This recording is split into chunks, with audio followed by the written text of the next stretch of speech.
everybody. This is Ron, CERT instructor. Anyways, I wanted to talk to you guys about something near and dear to my heart, and that's ham radio. Now, you guys are probably going to get tired of me talking about ham radio, but I'm telling you that, particularly if you live in the right place at the right time, you'll see how important of a part that ham radio can play in emergency management. So, with that said, what I want to talk to you today about in particular is how to get your ham license. Now, there's a lot of different methods out there. I've probably said this before on some video.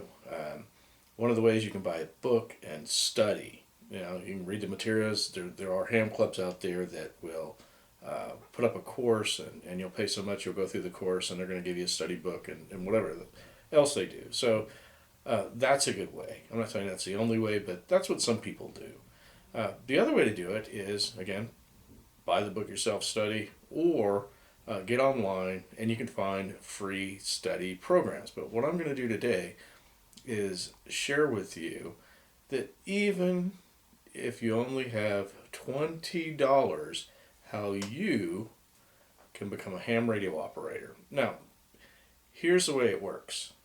Let's just say that you're taking the online courses. And now that, again, I told you that's the way I did it. Some people may agree with it. It doesn't matter. Just get your license.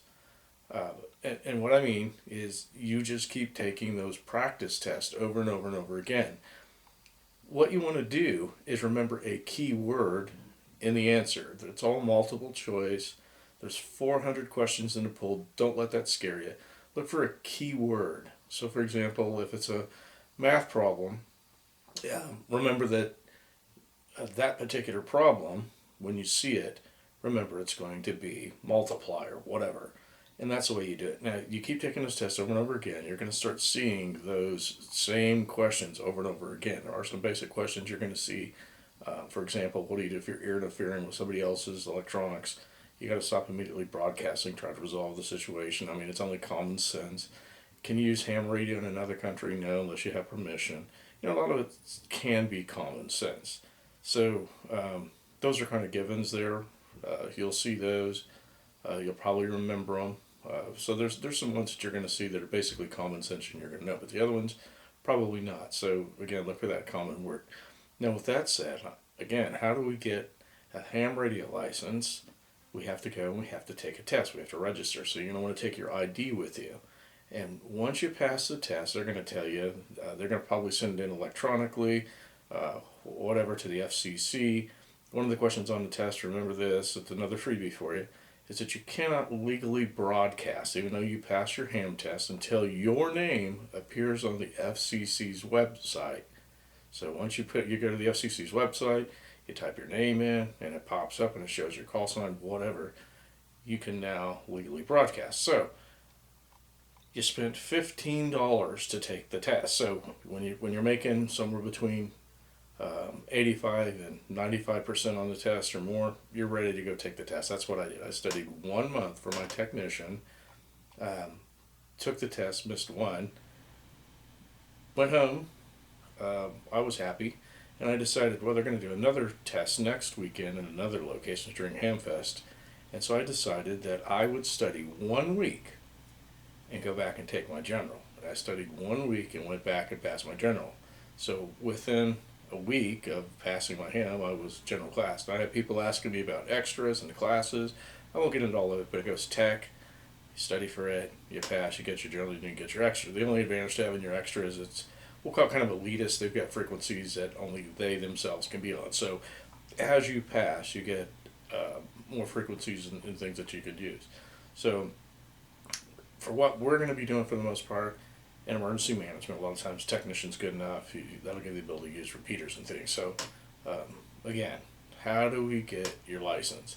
That's how you get it. Really simple. You got to go somewhere and take that test. You can look online, contact your local ham club. They're going to tell you maybe when they're testing or who's testing. Some places do it on a regular basis every month. Some do it weekly, whatever. But $15. So now you've passed your test. Congratulations. So how can you broadcast? Well, I'm going to tell you. You're going to use your cell phone. And on your cell phone, there's several apps that you can actually download. I think I spoke a little bit about these before. So you don't have to have a radio. That radio, the Bayo thing, I think I've showed that to you guys before. You can pick these up for under $30, and that's going to give you access to UHF and VHF FM to the repeater. So, but if you don't have that money and you got to save it up, that's understandable. Some people do. But what you're going to do is you're going to go in to your Play Store, App Store, whatever you want to call it, and you are going to download a program called EchoLink. Now, what you're going to have to do is, once you download the program, so far it won't give you permission to use it, so you're going to have to send in basic information. Once they check you out, they verify who you are, then they're going to send you a code. You're going to be able to finish downloading or installing, whatever you want to call it, the program. You're going to be able to activate it. And at that point in time, you literally, if I had my computer in front of me, I could show you. You could literally go around the world, different continents, where it doesn't matter, Africa, Europe, Asia, wherever, South America, Central America, and whoever I left out, apologies, Australia included, and log on to their repeaters by your phone. So now you're able to broadcast from your phone through the internet, through one of these repeaters, which goes out to somebody who's using a radio. And you're going to be able to talk to these people worldwide via your phone and the internet. So, what is it going to cost you to get started in ham radio? $15. I tell some of my folks, if you don't have the $15, you show me that you can pass the test.